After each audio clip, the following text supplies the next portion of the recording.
So before the clinical uses, I would like to explain how the bacteria can be resistant to a fluoroquinolones. Let's suppose this is a bacterial cell. It's a bacterial rod. Okay, this is the cell membrane, and of course, gram-negative or gram-positive bacteria have cell walls.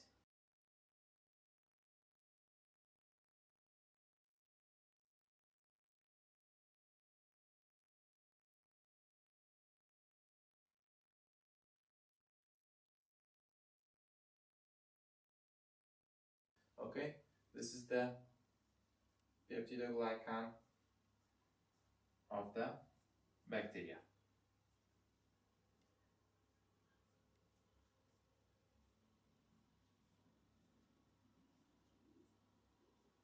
Okay, and around the peptidoglycan, gram-negative bacteria also have what? They have an outer membrane.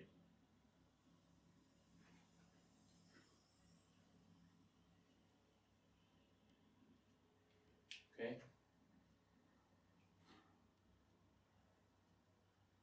Okay, a gram-negative bacteria have a plasma membrane, or gram-positive bacteria even have a plasma membrane and peptidoglycan, and only gram-negative bacteria have what? They have outer membrane. First of all, the antibiotic should enter the cell. For gram-positive bacteria, it will directly diffuse past the peptidoglycan layer, and then by specific passive diffusion enter the cell membrane, right? But for gram-negative bacteria, it cannot penetrate directly the plasma membrane. It needs to pass through the porins. Porins are small, tight channels that are selectively led to passage of some molecules. Ciprofloxacin should pass through these porins, then by passive diffusion into what? Into the plasma membrane, and inside the cell they should block what? The topoisomerase.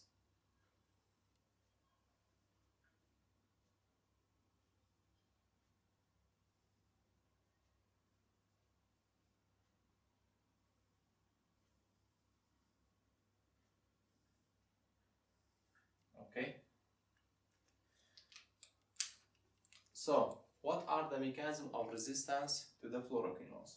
First of all, some gram-negative bacteria reduce the number of these porins or make them more tight. Okay, so the fluoroquinolones cannot enter the cell through these porins and cannot reach what? The topoisomerase.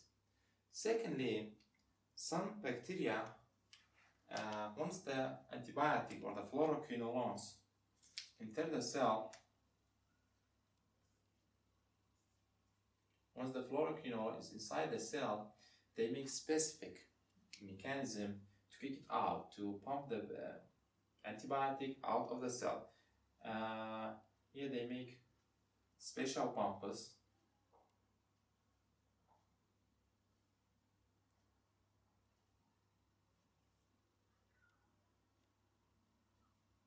Okay.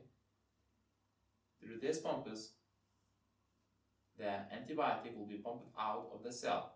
So the antibiotic cannot concentrate inside the cell and cannot block the topoisomerase effectively. Okay. And another mechanism, which is the most important one for inhibition or for the resistance to the fluoroquinolones, is alteration to the topoisomerases. This domain will be altered, and the antibiotic cannot bind to it. Okay. Selective mutations in the chromosome leads to production of the topoisomerases. Of course, topoisomerases are enzymes and produced under the direction of the DNA by making messenger RNA and then making the protein enzyme. Okay. Mutation in the chromosomal DNA. You know that bacteria have chromosomal DNA. If this is the chromosomal DNA, of course double-stranded, circular, And also bacteria have what? Plasmids. Okay. Alteration to the topoisomerases is resulted from what? From mutation in the chromosomal DNA and not the plasma.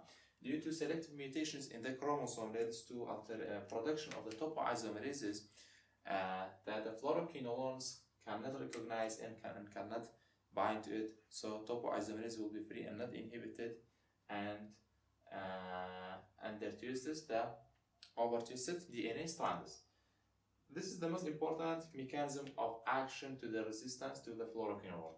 Another mechanism, usually in the gram-negative bacteria, may be seen, is what is production of enzymes. Acetyltransferase. Acetyltransferase is an enzyme is produced by some bacteria, and this acetyltransferase converts fluoroquinolones into what? Into acetylated. Acetylated what? Fluoroquinolone.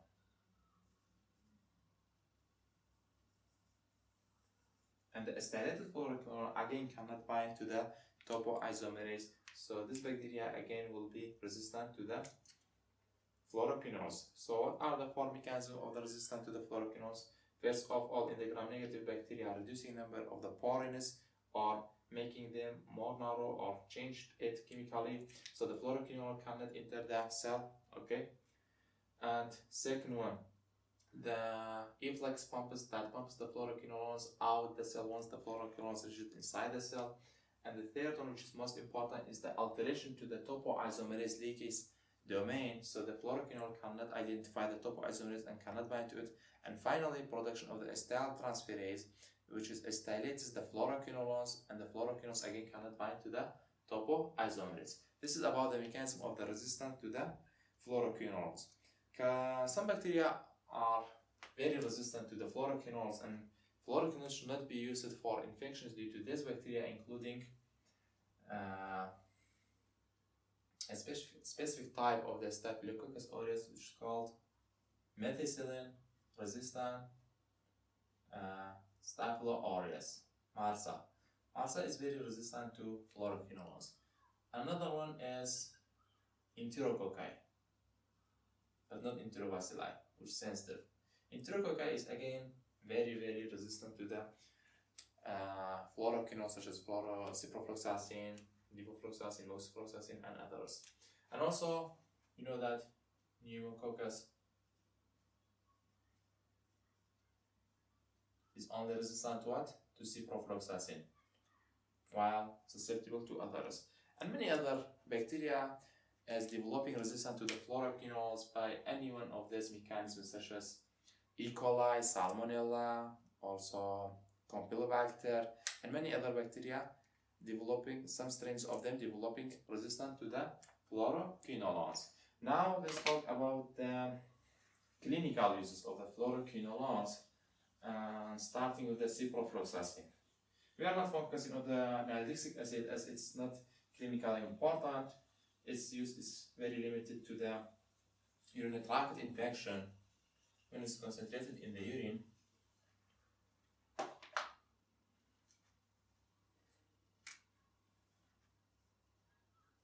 Ciprofloxacin.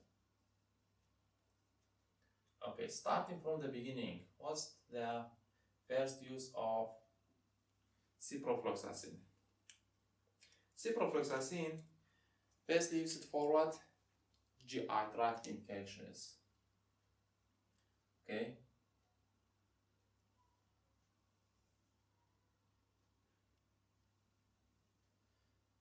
GI tract infections including traveler's diarrhea.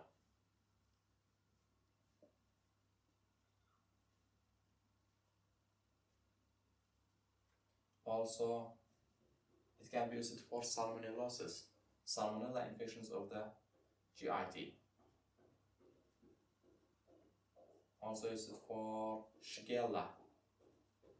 So you can say ciprofloxacin can be used for acute diarrheal diseases, such as traveler's diarrhea due to enterotoxicogenic E. coli, Salmonella, and Shigella infections, which all causing what? Diarrhea. Second indication of the ciprofloxacin, it can be used for anthracnose. You know anthracnose? Infections due to Anthracis bacillus. Ciprofloxacin can be used effectively for treating patients suffered from anthracnose and also those exposed to the anthracnose without any clinical disease or symptoms. Ciprofloxacin usually used as a long-term course therapy for the anthracnose. Anthracis bacillus is the gram-positive bacillus, right? Ciprofloxacin used for a respiratory infection. Okay.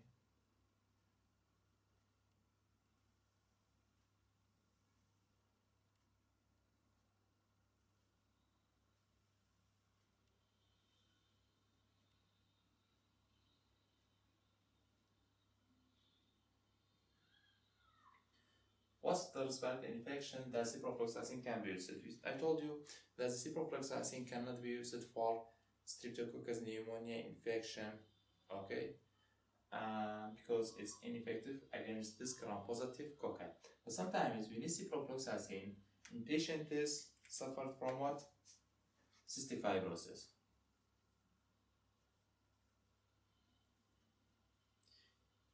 Patients with cystic fibrosis are very prone, especially children with cystic fibrosis, to an infection due to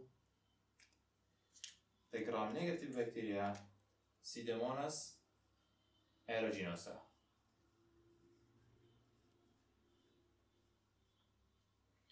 Pseudomonas aeruginosa infection in cystic fibrotic patients is a very severe infection that leads to more damage to the airways, inflammation, and also damage to the lung parenchyma. And Pseudomonas aeruginosa, ciprofloxacin is very effective for these infections. So we can use ciprofloxacin for Pseudomonas aeruginosa infections in patients with cystic fibrosis. Along the fluoroquinolones, ciprofloxacin is the most effective agent against the Pseudomonas aeruginosa, and it's approved for use in cystic fibrotic patients. Cystic fibrosis, usually in children, when ciprofloxacin can be used, generally ciprofloxacin is contraindicated in children under the age of 18. But in cases of the Pseudomonas aeruginosa and cystic fibrosis, we use the ciprofloxacin. Ciprofloxacin is contraindicated due to its side effect that produce arthropathy. It leads to articular cartilage erosions, and because cartilages are in a growing stage in children under the age 18, ciprofloxacin is contraindicated and not to be used for children. But in cases of the Pseudomonas aeruginosa infections in the cystic fibrosis, we will not worry about the children's joints, because it's a life-threatening infection. Here we are worrying about the survival of the children. Okay, so the only infection that ciprofloxacin can be used in the lungs is what? Pseudomonas aeruginosa infection in patients already having cystic fibrosis. Another use of the ciprofloxacin is resistant TB. It can be used for tuberculosis. Also, the Moxifloxacin and Levofloxacin are used in resistant TB when multi-drugs cannot be eradicate the infection of the Mycobacterium tuberculosis. You know that tuberculosis was the deadliest infectious disease in the world before the spreading of the COVID-19. Currently in 2020, COVID-19 is the deadliest infectious disease. But before that, the tuberculosis was the deadliest infections. In some years, it may kill about 1 million patients. So ciprofloxacin, also the levofloxacin and moxifloxacin may be used for resistant TB when other drugs such as isoniazid, rifampicin, and other antimycobacterial agents are ineffective. Ciprofloxacin or other fluoroquinolones might be added to the treatment. Other indications of the ciprofloxacin, sometimes maybe used for plaque, okay, or tularemia.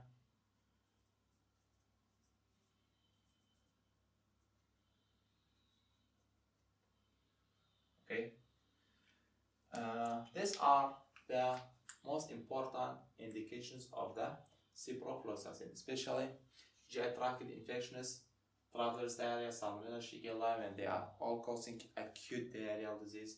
Ciprofloxacin can be used empirically for bacterial acute diarrhea, anthracis, either for treating patients or for prophylaxis of the exposed persons, and also and Pseudomonas aeruginosa cystic fibrosis is very important. Ciprofloxacin. The third generation levofloxacin uses, but before that, norfloxacin, which is also again a second generation, is not commonly used. It's usually used for what? Norfloxacin is used for urinary tract infections and also sometimes used for prostatitis. Okay. Sometimes used for traveler's diarrhea, but of course the ciprofloxacin is preferred. The third generation, such as levofloxacin,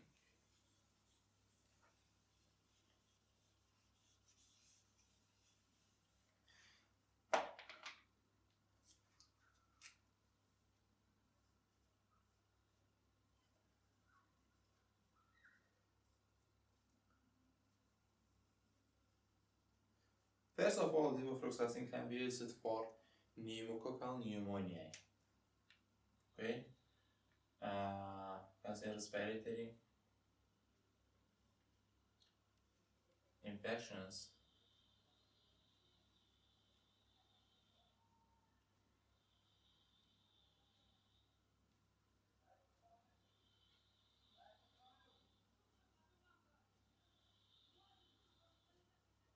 Okay, levofloxacin is used for respiratory tract infections, including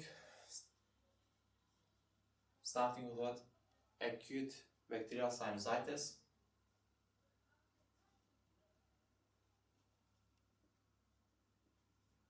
also acute exacerbation of what? Of chronic bronchitis,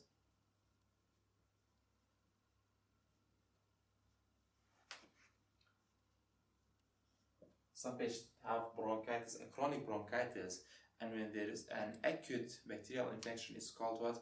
Acute exacerbation of the chronic bronchitis. Levofloxacin can be used for acute exacerbation of chronic bronchitis and also for sinusitis. In sinusitis, it's very effective, however, it's usually not the first line agent is due to effective of other effective and safer drugs. And most importantly, it's used for pneumonia, either community-acquired pneumonia or hospital-acquired pneumonia, nosocomial pneumonia. Levofloxacin is very effective in killing and eradicating Streptococcus pneumoniae. After the respiratory uses of the levofloxacin, it can be used for prostatitis.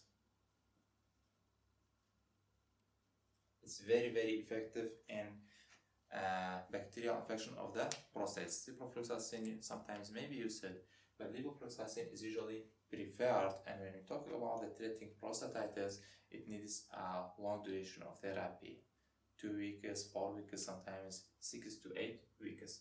Also, it's used for sexual transmitted disease infections, but not including syphilis. It's not used for syphilis, usually for gonorrhea. However, it's not a first-line agent, it's used as an alternative for gonorrhea. It's also used for resistant tuberculosis. Okay, levofloxacin may be used for resistant tuberculosis such as ciprofloxacin, and also in plaque and tularemia, again, levofloxacin may be used. Levofloxacin is generally not used for traveler's diarrhea or acute diarrheal diseases. Ciprofloxacin is preferred. And about the uses of the Moxifloxacin, the fourth generation.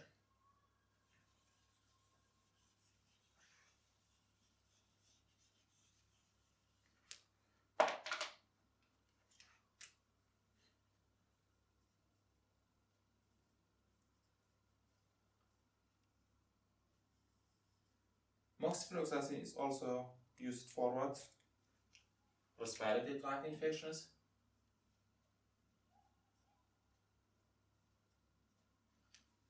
including Streptococcus pneumonia infections, also for resistant TB,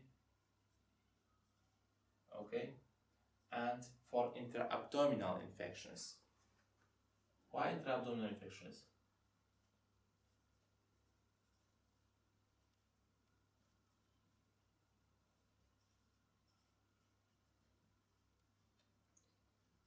Intra-abdominal infections are usually caused by mixed microbes, okay, mixed bacteria. And there is gram-positive bacteria, gram-negative bacteria, and also anaerobes. And moxifloxacin is effective against most pathogens of the gram-positive and gram-negative, and also anaerobes. So it can be used for mixed infections when there is anaerobic suspicion. Also, it's used for pneumonia of mixed infection, okay, when there is anaerobic pathogens causing pneumonia. Moxifloxacin can be used. But one important point is that moxifloxacin cannot be used for urinary tract infection. The reason for this is that moxifloxacin is mainly excreted in the liver and not by the kidney. For any drug to be used for urinary tract infection, it should be excreted by the kidney and accumulate concentrate inside the urine.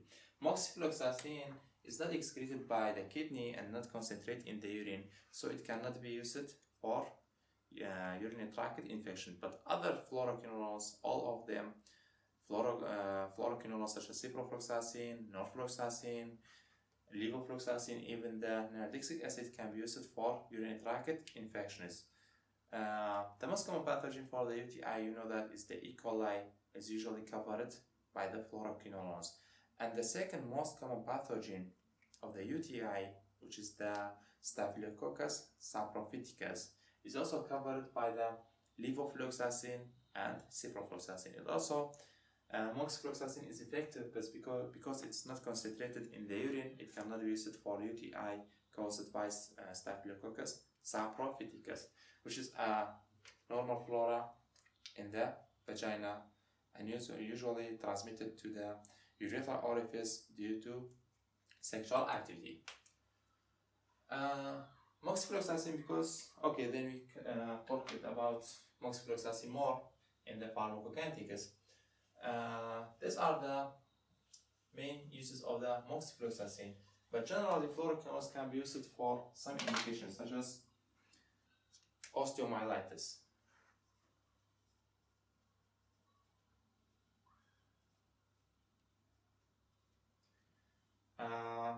Usually ciprofloxacin or levofloxacin can be used for osteomyelitis when there is infection of the bone marrow, because they can penetrate well into the bone tissue, and usually they are effective against the common pathogens of the osteomyelitis, especially the staphylococcus. They can be used for diabetic foot infections.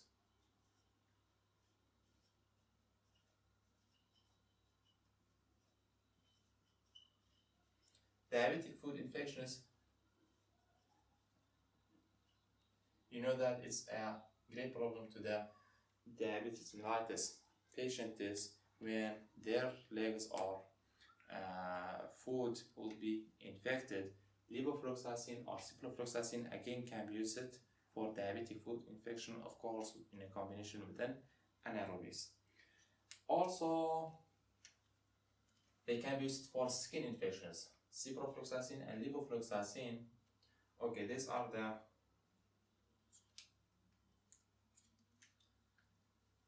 indication for levo and Cipro.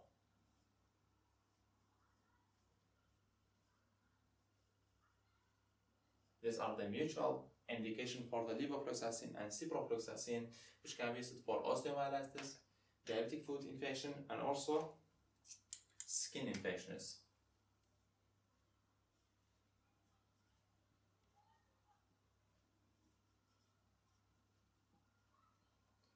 Okay, do you know what's the most common pathogen for a skin infection? What's the most common bacterial infection to the skin? The answer is that Staphylococcus aureus. Staphylococcus aureus is the most common cause for skin infection, and after it, Streptococcus, not pneumonia, as it's not covered by the Ciprofloxacin, Streptococcus pyogenes. These are two common pathogens for the skin infections. Okay, these are the common uses of the fluoroquinolones. We talked about the mechanism of action of the fluoroquinolones and also the mechanism of the resistance with the clinical uses. Now we can say a few words about the pharmacokinetics and also side effects. Of course, there's not a lot of pharmacokinetic aspects and they have few side effects. About the pharmacokinetic, these drugs are used orally.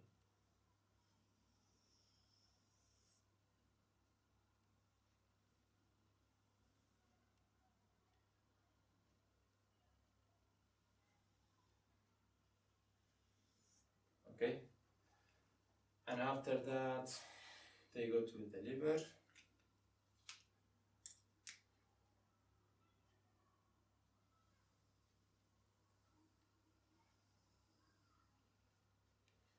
And distribute into the systemic circulation.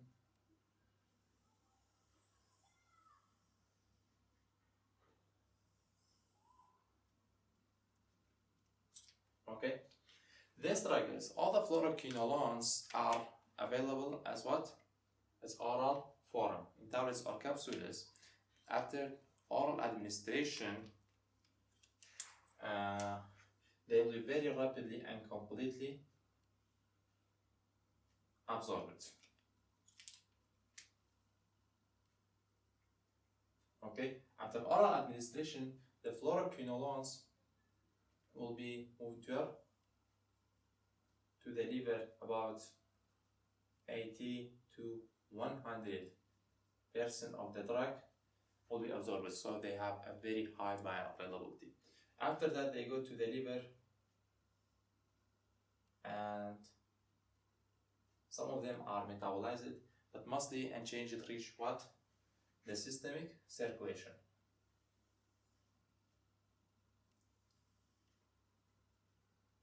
But partly is from the liver returning back to the intestine.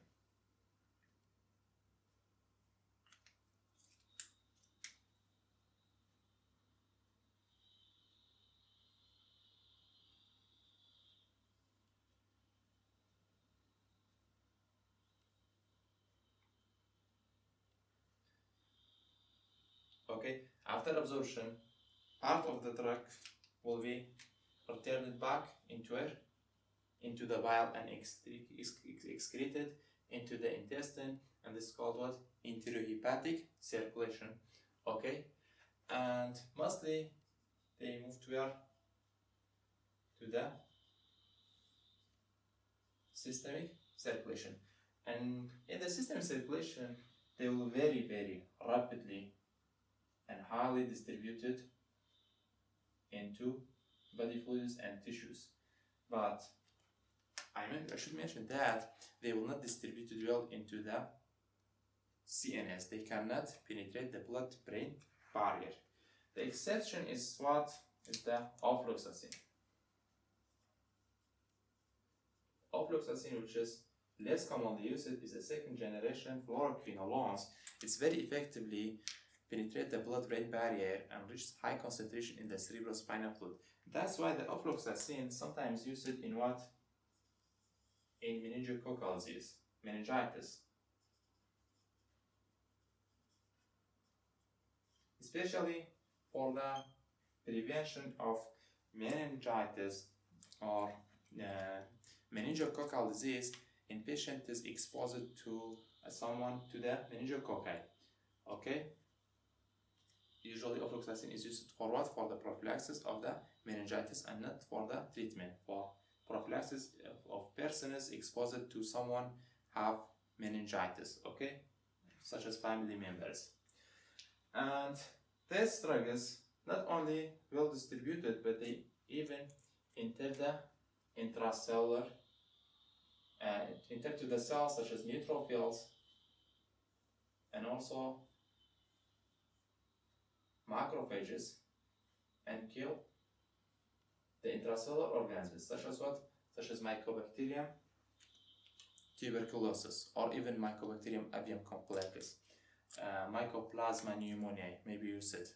Ciprofloxacin also can be used, but usually Levofloxacin or Moxifloxacin can be used for Mycoplasma pneumonia, Legionella or chlamydia. Usually not used for the chlamydia, but it's effective against the chlamydia infections, chlamydia erythritis, chlamydia cervicitis. Brucella, ciprofloxacin sometimes used for what? For brucella in combination with rifampicin. However, it's not a first-line agent. And in the liver, after circulation, they finally reach to the liver.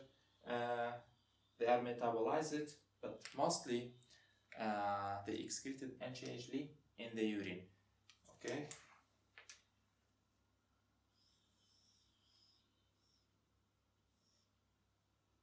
Most of the drugs are excreted in the kidney except Moxifloxacin.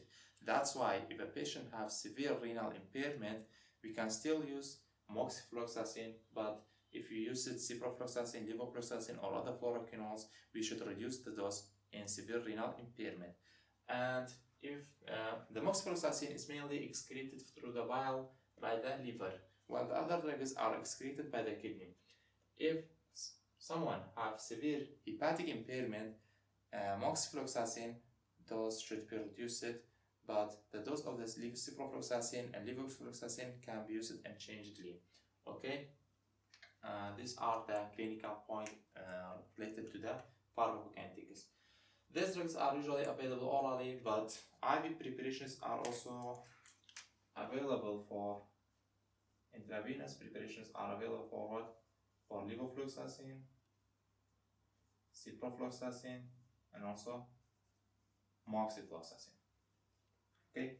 However, the dose of the Moxifloxacin and Levofloxacin cannot be changed with IV or oral drugs because oral preparations because the bioavailability is very high. But sometimes some patients need IV and they cannot take orally or cannot tolerate for oral administration.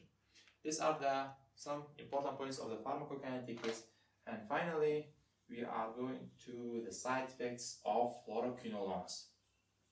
We say that fluoroquinolones have side effects, but usually not severe. And if they do, they have severe side effects, it will be very rare.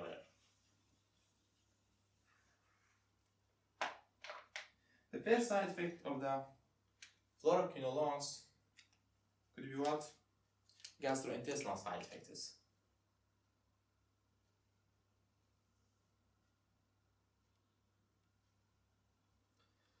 Gastrointestinal side effects including nausea, vomiting, and diarrhea due to irritation of the tract. But sometimes a severe diarrhea will be caused by the fluoroquinolones. If this is the large intestine, if this is a colon, of course you know that there are many microbes are there and living there.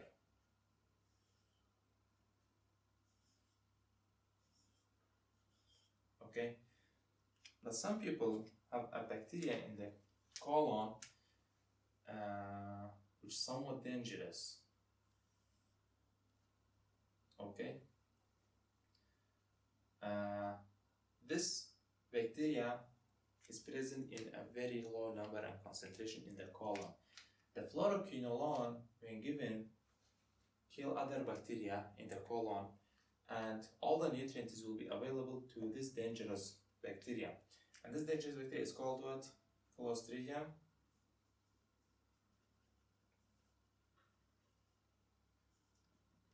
difficile or difficile. Clostridium difficile is present in the colon in a large intestine of some people, usually not pathogenic, until other bacteria are killed by the antibiotics. One of these antibiotics then can kill other bacteria but have no effect on the Clostridium difficile because it's a resistant microorganism. This will overgrowth. After overgrowth, it recruits the neutrophils and other polymorphonuclear cells and leads to what? Leads to inflammation, okay? Exudate, protein-rich fluids will accumulate inside the colon, and also formation of fibrin strands on the colon, okay? And this exudate and neutrophils, inflamed mucosa, and the fibrin deposition inside the colon appears like a membrane, and that's why it's called pseudomembranous colitis. So fluoroquinolones, by altering the intestinal microbial flora and overgrowth of the Clostridium difficile, leads to what? Leads to disease which is called pseudomembranous colitis. Usually the antibiotic or the fluoroquinolone or any other antibiotic which causing pseudomembranous colitis should be stopped immediately, and the patient treated with vancomycin or metronidazole. Other antibiotics that causing the pseudomembranous colitis including doxycycline, clindamycin, and many others, okay? Among potent ones that causing pseudomembranous colitis is fluoroquinolones. So from the GI tract, it can cause nausea, vomiting, diarrhea, which is not serious, but the pseudomembranous colitis is a very serious side effect of the fluoroquinolones and should be treated rapidly and immediately, okay? Second side effects of the fluoroquinolones is what? Is the central nervous system side effects, especially seizure. Fluoroquinolones can cause seizure sometimes, okay? Fluoroquinolones have some ability to block the GABA receptor. You know GABA? Especially GABA A receptor. GABA A receptor is somewhat blocked by the fluoroquinolones. GABA is an inhibitory neurotransmitter in the central nervous system, and when this receptor is blocked, the brain inhibitory activity will be reduced, okay? And some areas of the CNS may be overfiring and leads to what? Seizures. Especially if the fluoroquinolones are used with some other drugs such as theophylline.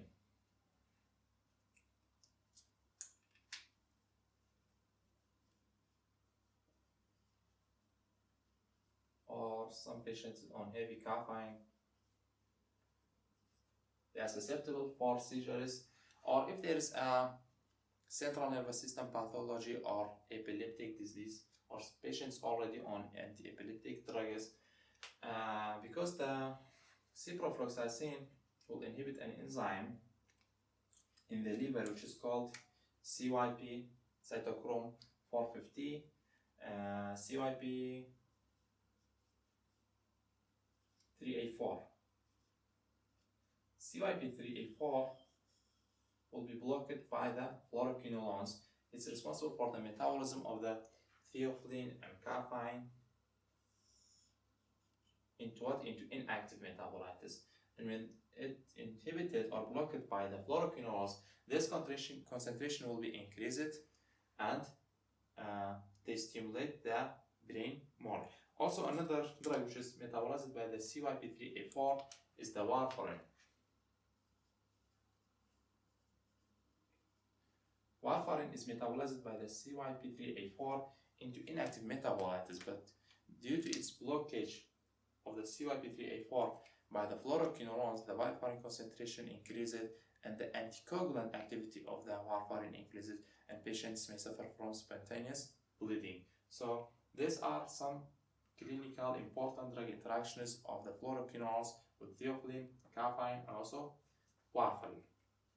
Another side effect of the fluoroquinolones is what is skin side effect. What's that side effect? Phototoxicity. Phototoxicity, which is appeared as skin rashes, may be a side effect to patients receiving fluoroquinolones due to damage by the sun. So before starting the fluoroquinolones, you should advise your patient is if he or she exposed to the sun to use what? A sunscreen, and if side effects is appeared, the drug should be discontinued.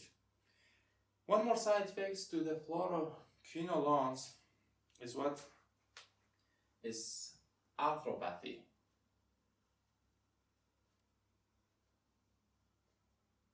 Which means damage to what? To the joints.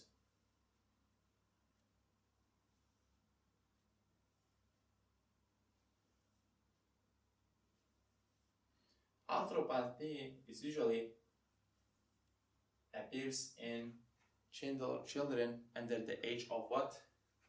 80. So we should not use fluoroquinolones for any infection in children under the age of 80. The exception, as I said, is infections with Pseudomonas aeruginosa in patients having cystic fibrosis, because this is a very serious and life-threatening infections, and we will not worry about the children's joint. Another contraindication. So one of the contraindication to the fluoroquinolones will be children under 80. Another one was pregnant women and those nursing mothers.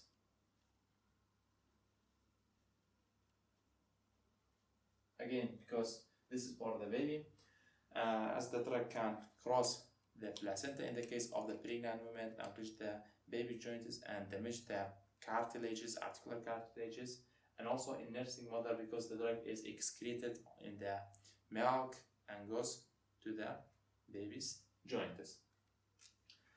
And one more side effect related to the joints is tendinitis. And sometimes rupture of the tendon. Okay, this is a very rare side effect to the fluoroquinolones, but it's really a serious one, especially the Achilles tendon rupture. This commonly, if happen, the fluoroquinolones happen in extremes of age in elderly. Okay, in those more than what? In those more than 60 years of age, and especially those older patients on steroids.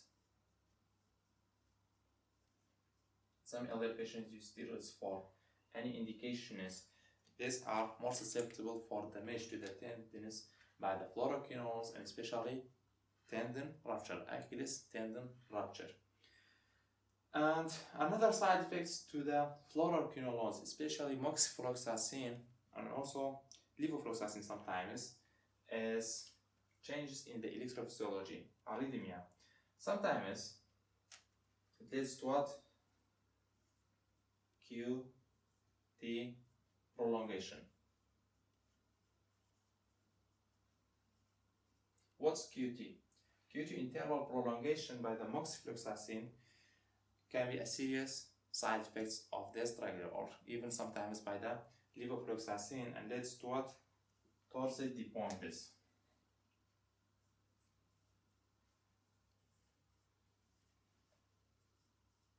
Which is a French name.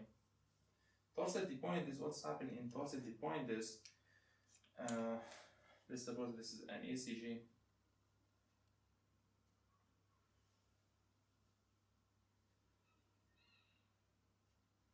this is a normal ECG, then it will be twisted.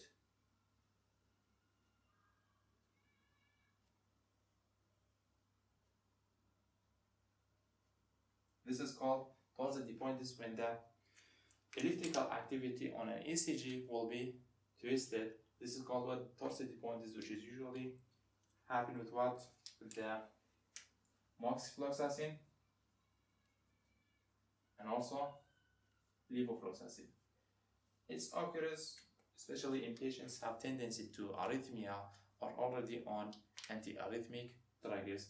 And torsion depointis is again a very life-threatening side effects of the fluoroquinolones. These are about the major side effects of the fluoroquinolones and the pharmacokinetics factors.